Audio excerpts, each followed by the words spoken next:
So I'll be presenting the comments on the agency inputs to ERP-MES. So ito yung mga usual na na-encounter or mga inputs ng ating mga agency focals or users ng ERP-MES. We'll comment on your inputs po, no? So to begin with, the presentation encompasses the following outline. So we just have made two major parts, the agency focal inputs and output indicator guide. So sa agency focal inputs, we'll be having the financial accomplishments. Next is output indicators for physical accomplishment, employment generated, declaration of above 10 slippage in Form 3, actions to be taken in Form 3, complete quarterly project declaration. And sa pangalawa naman po, yung adding and updating lang ng output indicator. So, we'll be having step-by-step guide for the OIs or output indicators. Let's proceed on the first one. Based on my observation, these are the major usual issues that you users are encountering when you are inputting in the RPMES, especially the past quarters, no, last year. So first, financial accomplishments under Form 2. So those in color blue represents the steps, while the red ones are descriptive labels of the components. So first, the gagawin natin, i-click mo yung Form 2, yung Form 2 tab.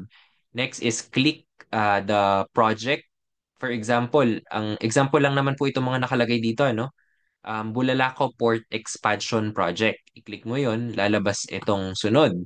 Next is provide the details in the four input text boxes. So yun yung mga financial accomplish natin.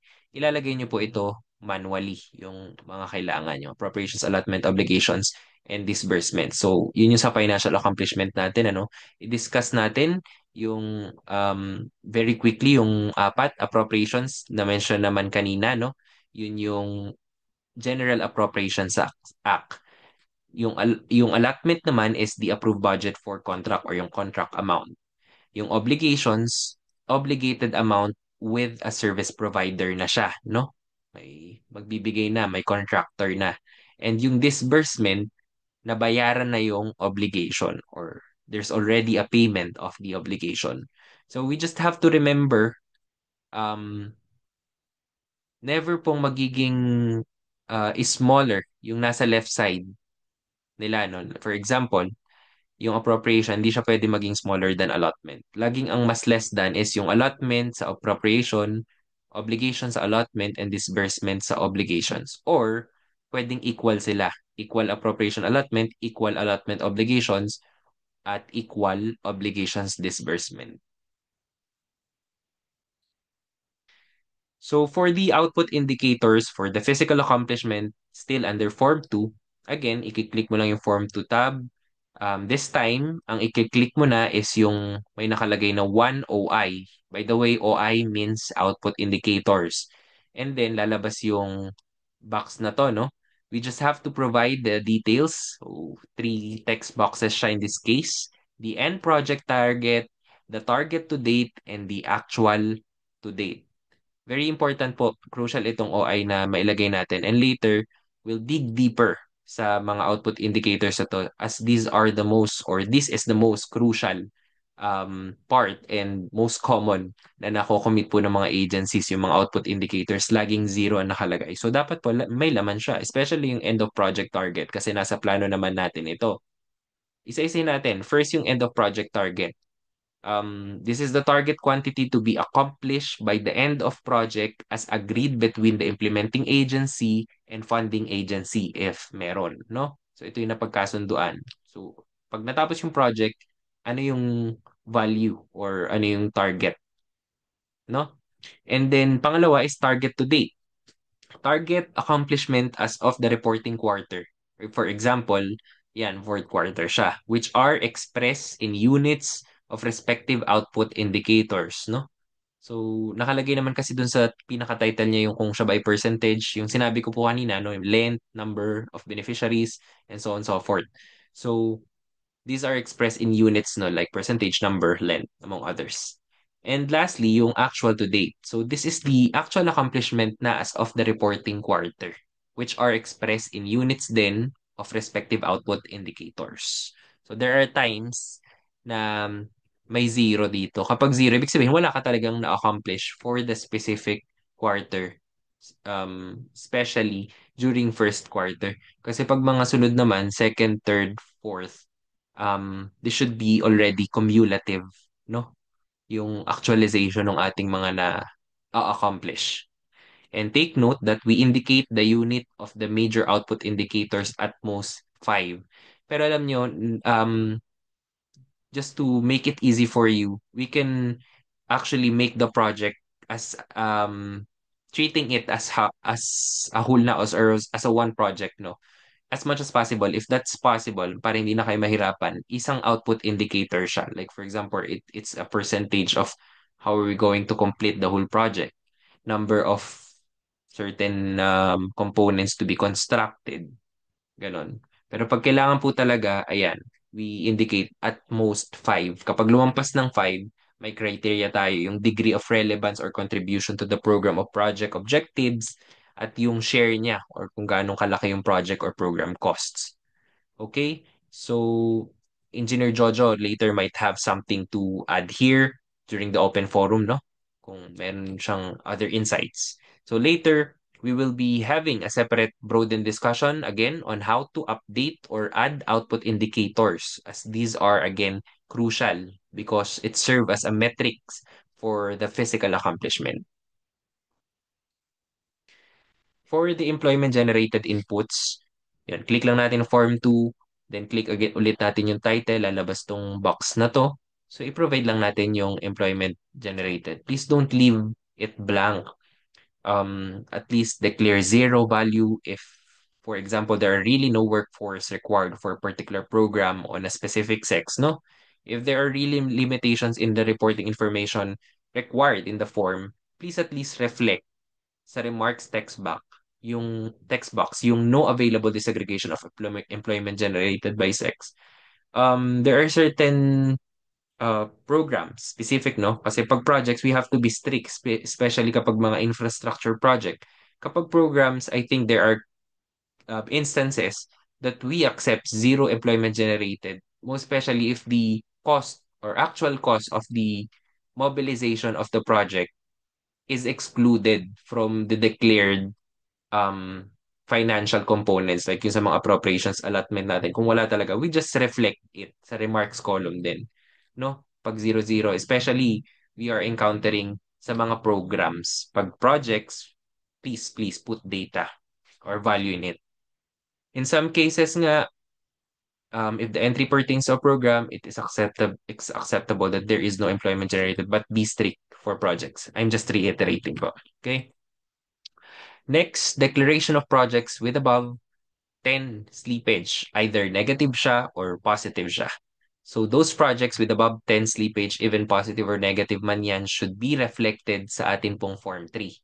So that's through the drop-down box. Magiging readily available naman siya doon. No? Those projects are available doon sa sinabi ko, sa drop-down box. Just open the Form 3 and add them. Fill up all the necessary details corresponding to the project then. Okay? Actions to be taken for the negative slippages. So pag negative slippages siya, hindi po pwedeng mawala yung actions to be taken. Isa to sa mga minomonitor namin kasi we really have to look closer sa mga interventions or steps that we, the government, are taking para ma-actionan yung mga challenges that we are encountering specifically in the implementation of projects or programs. Okay? Actions to be taken, don't forget. Okay, for the complete quarterly project declarations, that's forms 2, 3, and 4. We have to ensure that projects listed in the current quarter's forms 2, 3, and 4 match those from the previous quarters. Meaning to say, lahat po ng ide-declare nyo at the beginning of the year sa Form 1, so yun yung initial project report, kailangan nating i-declare every quarter until the last quarter, as I've mentioned a while ago. Even completed na yung mga project, it must be reported for the year-round monitoring. So we just indicate na completed na siya at magre-reflect naman po siya na completed siya based on the data that we'll be declaring. Using the view button, so ito po yun, yung naka-blue labels. Visit each quarter submission to check if all the projects declared from the previous quarters are also declared across quarters up to the or up until the end. Okay? Okay, we're done with the first part. As mentioned a while ago, we'll expound further on the output indicator step-by-step guide, specifically when updating or adding them to the system. Before submitting your forms, make sure na may laman po yung OIs as they serve as again as the metrics for or metric for the physical accomplishment. So it's not acceptable na wala po itong laman. Please, please. So ito na po yung guide, no? Basically, dalawa lang po ito, adding and updating. So we already know naman po na adding, but nevertheless, we'll still review it very quickly. Then we'll proceed sa updating. Napansin ko, mahalaga nating mapag-usapan kasi madalas nyo po talagang na-encounter ito when it comes to updating or providing. Pag nagpo-provide po kayo ng mga new OIs. Basically, ang involved lang po dito na tabs, dalawa lang rin, no? Yung programs or projects, tsaka po yung RPMES Form 2 na tab. So let's begin na sa adding. When submitting Form 1 with all the projects for the year and para ma-avoid na natin agad yung laborious process of updating OIs, sa simula pa lang po, we ensure na yung OIs already included na siya sa mga programs or projects tab, no? Doon natin siya pupuntahan sa tab na yon. To reiterate, incorporate na po natin siya sa initial stage pa lang to avoid later updates. It may be quite confusing kasi on your part, as you have to delete pa. Ito na yung crucial action eh. You have to delete or remove yung projects dun sa form 2 and re-add them again just to sync or synchronize all the changes that you are providing, no? O new OIs. So, ayun yung tip ko sa inyo. Sa simula pa lang, yung pag de-declare natin sa Form 1, ilagay na natin lahat ng possible OIs or make sure planchado na po yun para hindi na kayo nag-update. Medyo laborious pa kasi siya as one of the limitations ni system, no? So nonetheless, let's take a look at the adding feature again as a sort of refresher for everyone. So we have to click the programs projects. Yung pencil icon, click lang natin. Scroll down, makikita nyo po yung may output, add output indicators. So i-click lang po natin yun. And then mag-provide tayo ng OI title. Ito po ay title lang po ha. May mga nagkakamali kasi naglalagay na agad ng value. So yung title lang, which is measurable. Kung siya ba ay length, percentage, number. Example namin dito is yung percentage of construction of berthing structure since siya ay related support. No? Example lang naman po ito. Then we click the update project. So updated na siya. And then we click yung RPMS forms tab. Then i-click the RPMES form 2. Then click po natin yung view corresponding to the specific reporting quarter. In this case, fourth quarter yung chine-check natin. Click po natin yung view button corresponding to that. And then makikita nyo wala pang laman yung form. Mag-a-add po tayo. I-click natin yung add project. Makikita natin may drop-down box. We click that para makita natin lahat ng available project. In this case, isa lang naman ang laman for purposes of example. So we click yung nag-iisang project na Bulacau Port Expansion Project. Then finally, click natin yung plus para madagdag siya sa form. So ayun, as you can see, it already reflected sa form. Project added na siya dun sa ating form 2. So i-click natin yung title. May link po itong title na to. So mag-click tayo doon and i-input natin yung mga mahalagang detalye. So yan, na-discuss naman natin kanina yung physical tsaka financial status, remarks, employment generated. We put them all, okay? Next, i-save natin. Nag-reflect na yung mga information po na provide natin. Project saved na siya. And then, after clicking the title nung project, yun naman katabi niyang button na may naka-indicate na 1 OI. Ito na po yung mga output indicators. Diyan tayo magpo-provide ng values or ng data sa OIs. Again, as much as possible, wag pong 00 ito, no? Editable na po siya since nagawa natin siya doon kanina sa Programs Projects tab. So, we just provide them, then click Save. Okay, na-save na siya. In that case, pag natapos na tayo, kuwari tapos na po lahat ng project for that agency, pwede na tayong mag-submit ng form 2 natin. We just click the Submit Form 2. Okay, successful na po yun. Yun lang po yung adding. Ito na po yung crucial part. yung pag-update. Kapag may bago kayong gustong ilagay na OI for specific project, ito po yung susundin nating guide to synchronize everything, lahat ng bago nyong i-add sa isang project or sa isang program. Okay? Again, i-click-click lang natin yung Programs Projects tabs. Kita nyo yung pencil icon, i-click ulit natin. Scroll down. So basically, bumalik lang tayo dun sa Programs Projects na tab, no?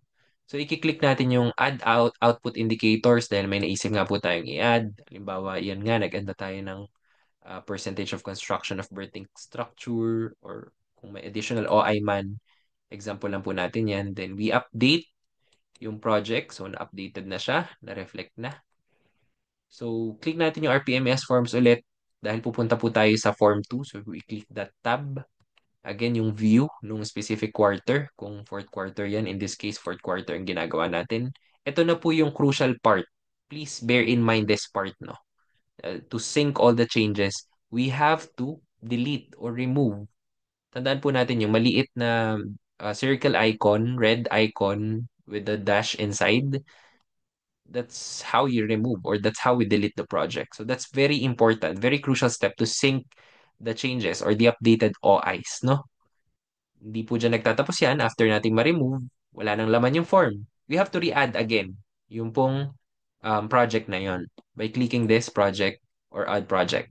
So again, ganun lang din. I-add natin sa drop-down box. Click natin, then add. Then click the plus button. Yon, project added na ulit siya. So as you can see, wala na ulit details yung ano no, yung ating form, yung important details corresponding to that project. So ganun lang ulit. Kailangan nating ulitin. Click natin yung project para i-provide yung mga information sa financial and physical status and then save lang.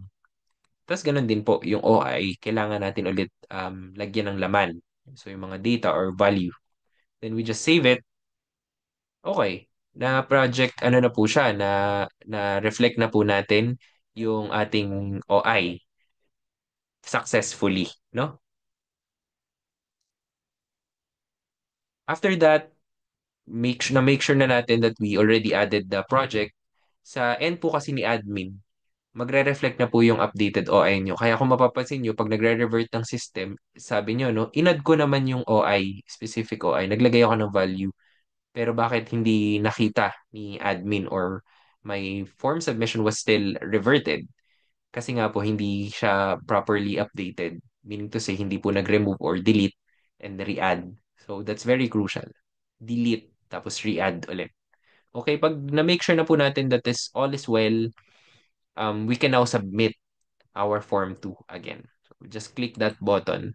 Then successfully, we already updated our OI. So that already wraps our presentation po for the ERPMES focus inputs.